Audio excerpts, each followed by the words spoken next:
everyone. My name is Dipali Mathur, and when I was 13, someone in my family called me ugly. Not cruelly, just casually.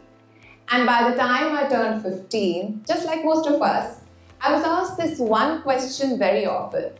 What would you become when you grow up? I didn't have an answer to that either. So on one hand, I didn't feel beautiful. On the other, I didn't feel exceptional. And when you're feeling like neither, you quietly start believing that you're already behind. Don't we always start looking at massively successful people like Mark Zuckerberg, who became a billionaire in his 20s, or Adit Palicha of Zepto, who's a billionaire again in his 20s. And seeing them makes us believe that success has a deadline. What we don't see is that James Dyson started Dyson at 40 and Falguni Nair founded Nykaa at 50, and there is enough research that says that 90% of top-tier corporate leaders find the pinnacle of their success beyond 40.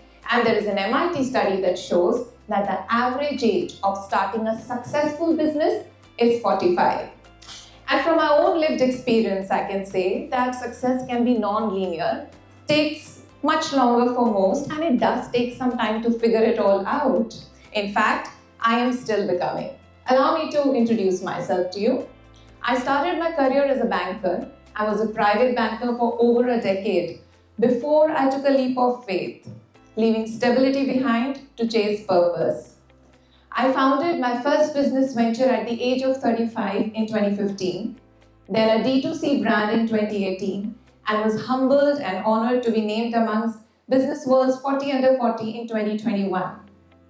Today, I'm the CEO of a company with a global footprint and was crowned Mrs. India 25-26 just 2 months ago, and I feel so much pride in sharing that I will go on, thank you. I will go on to represent our country at the Mrs. Universe pageant to be held in Sri Lanka in October 2026 amongst 150 other countries. And do you know how old am I? I'm 44 years old and a mother to a 17-year-old girl. Yes, quite a dinosaur in this room. Thank you. Clearly, I didn't win the genetic lottery, nor was I ever confident. In fact, I grew up in the 80s and the 90s when the reigning beauty queens of our times were defining what beauty standards would mean for our generation. And beauty for us meant very fair, light eyes, flawless skin, no body hair, fluent English, and being thin.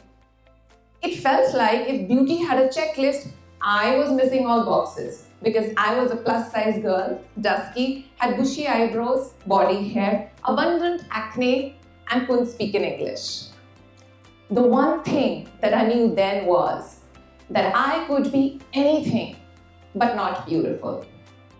Of course, I dreamt of being like Sushmita Sen and Aishwarya Rai, just like how I wanted to be Snow White, Cinderella, and Dorothy in my school plays.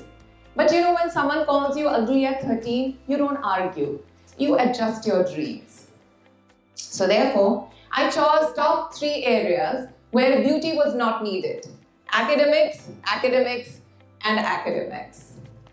But here's the uncomfortable question. Why should we even care about being beautiful? Well, the truth is, whether we like it or not, we say that looks don't matter, but we reward the people who look good. There is something called as the beauty premium, and the data suggests that good-looking people fare better academically. Physical attractiveness is positively related to securing better ranked colleges globally, and in fact, good-looking women earn 30% more and men 15% more, everything else being constant. Clearly, there is merit in vanity, and humans are wired to like everything that is scenic, beautiful, and attractive. And it is only when we like what we see do we want to know and explore it further. So therefore, there is power in being beautiful. Now the question is, can it be acquired? Participating in Mrs. India was one of the most impulsive decisions of my life. But I could take it because something had shifted in my late 30s. I had finally and truly started to feel beautiful, and this feeling was unshakable. I needed no external validation and no amount of criticism would shake it. The feeling was new, but it was liberating. So I participated in Mrs. India to celebrate this feeling of feeling beautiful. And I thought, what could be a more fitting celebration than to participate in a beauty pageant itself? I signed up for it, got really busy with work, and didn't think much about it. But it is only when I won the title did I realize that beauty is not something that you are just born with. It's an acquired skill. So today, I take this opportunity to share the beauty framework that's worked for me from my own lived experience, which is built on 3 strong, solid fundamental pillars. Here we go. The first one is physical presence and not just physical beauty. See, when someone enters the room, our first thought is not that we want to know what their personality is like. It's visual, it's instinctive, it's human. We respond to what we see. The posture, their face, the way they carry themselves, the way they look. We can call it charisma, energy, or aura, but it starts with that. Remember, there will always be someone prettier in the room, but this physical presence is unique. Dressing up well, good makeup, grooming, they're all important to seem well turned out. But my biggest transformation did not come from a mirror. It came from the gym. At the age of 35, I was bedridden for over a week with a terrible back because I went cycling with my daughter. For years, I had obsessed over losing weight, had a complicated relationship with food, and lost my health in the bargain. No strength, no stamina, no muscles, very poor immunity, exceptionally poor gut health, but that week jolted me. So I started to train, and I've been training for over 9 years. And that's how I know. The real value of getting fit is not about the body. It's not about lifting heavier or looking good in the mirror. They're all just the side effects. The real power is in the person that you become to show up consistently to get there. Gym did not just change my body, it changed my standards. You attain a level of self-discipline that only a few get to experience, and you don't remain that person only in the gym. You become that person in your relationships, at work, with your time and your goals. So if you ever feel stuck and you don't know where to begin with, I'd recommend start training.